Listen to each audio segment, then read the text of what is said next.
TCD, I'm Jack Bennett, I'm a freelance photographer, and this is what's in my inbox.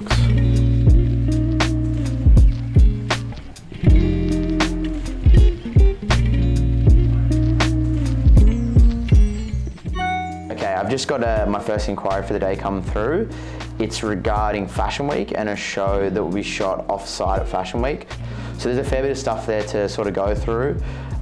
Film content, I'm happy to do. It's just a little bit harder to manage because you can't obviously see things as you go, and the turnaround time actually depends on the people developing your film for you. They'll probably want the photos the same day so they can go out in the press. But this is a client I've worked with before, so I'm really happy to do it, and I know that they'll pay me on time, and yeah, it'll be quite a fun show by the sounds of it. So I'll definitely lock that one in and give them a buzz today to get that sorted. So I've got an inquiry here that's just come through WhatsApp from a good friend of mine. He just wants to know when's a good time to have a chat. He's got an idea that I'll come over and shoot at the Tour de France for 3 weeks in July.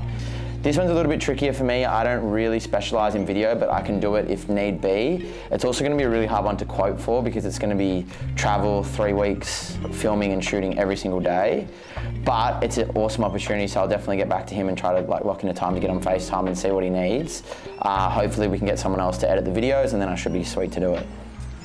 Okay, so I've just got an email inquiry now from a DJ that I've used to work with previously before COVID.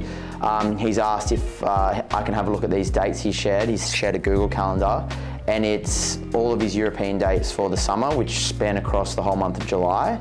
The only problem we've got here is these dates are going to conflict with the previous email. So normally what happens in this situation, we'll go on tour, he'll normally play, and I'm looking at the dates Thursday, Friday, Saturday, Sunday. I'll normally give him a couple of photos each day when we're traveling. So after the show, I'll sit on my laptop, if that's in the car, on a plane, whatever, however we're traveling, airdrop the photos to him for him to use on his socials, and then the other stuff I'll Dropbox to him sort of as the week goes on. So that one's a really good one. It'd be really fun, but it's just a lot of work spread over a lot of time, so I just got to figure out how we'll attack it.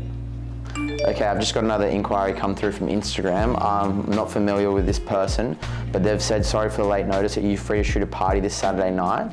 It's a dinner and drinks, and the retail price of the tickets are $350.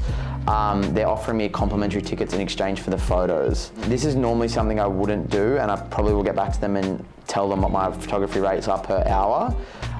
When I was younger, if it was a really exciting party or event or music festival, I might have shot for free. But now I've just got to the point where I don't need to do that, and I choose not to. So I'll just let these people know what my hourly rate is and see if they're interested. If not, I'm happy to let that one slide. Okay, so I've just got an email here from a client that I worked with a couple of weeks ago. They said, Jack, thanks for sending through those edits. I've spoken with their accountant and they're sending through the money today. This is like one of the biggest problems I face as a freelance photographer is you never really know when you're going to get paid. So you can have conditions on your invoices, but unless the client is really on top of their invoicing, then you really never know. I mean, I know a lot of different photographers will put on their terms, you don't get the photos until the invoice is paid, but everything is really quick turnaround. So I'm normally turning photos around from shoots within 24 hours because I know that people need them straight away. So it's a tricky one because you still want to obviously get the work and hopefully get paid eventually, but in this case, it's just taken a little bit too long. Okay, I've just had an inquiry come through from a client I've worked with previously, and they've said, hey Jack, we've got a new campaign being launched in the next few months. We need to organise models, location, video, photo, makeup, and a stylist. So with this one, instead of just being a photographer, essentially what I'm doing is a production manager. So what I'll do first is I'll sort of gauge what kind of budget he has to spend on this, and then I can go to different tiers of videographers, because the videographers use anything from a small DSLR camera to Super 8 film to big red cameras, and obviously that's all priced differently.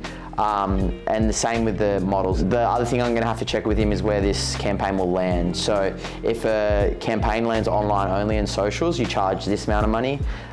If it's going to go in-store, point of sale, then you charge a little bit more. If it's going to go outdoors, any outdoor advertising, then you charge even more.